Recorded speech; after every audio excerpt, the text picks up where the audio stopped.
top-down racing game is a bit of a lost art form. The genre was born in arcades back in the 70s, and over the next decade it would also expand onto consoles before its tires blew out.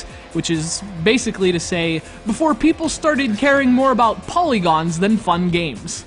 But fortunately, top-down racers are making a resurgence as a kind of retro take on racing games, a trend that is reflected in this game's very self-explanatory name. This is retro racing for the iPhone.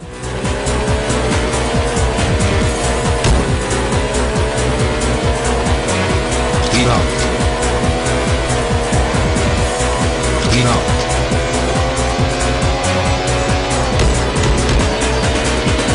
What's interesting is that while this may seem like a respectful homage from today's developers to yesterday's, that's not what retro racing is at all. In fact, this game was created by a developer who's been doing top-down racers since the Amiga, which was this computer thing.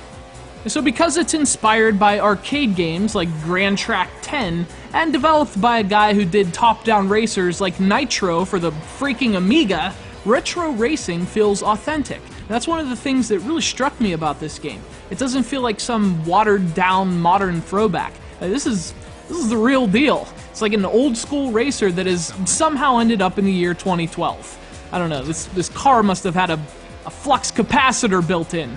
Either that or an onboard Amiga. I think that's what they were for time travel.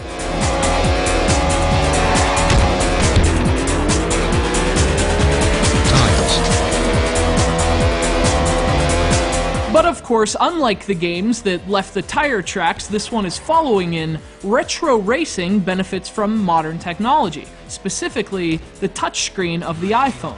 You play retro racing with 3 on-screen buttons, 2 steer left and right, and 1 accelerates. And while some kind of physical input would be preferable, the touch controls work just fine once you get used to them.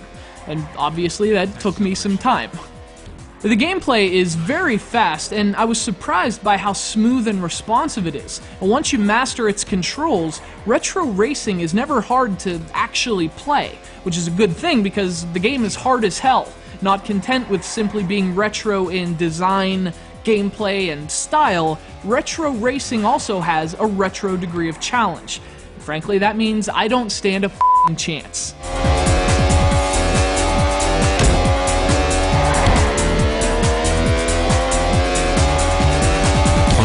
If you're into old-school racing games, or even retro games in general, this one is an easy recommendation. You have to learn optimal routes, master every turn, and grab every possible upgrade if you want to win. And while it does require patience, retro racing rewards you with a fantastic old-school racing experience. Provided you don't crash into everything.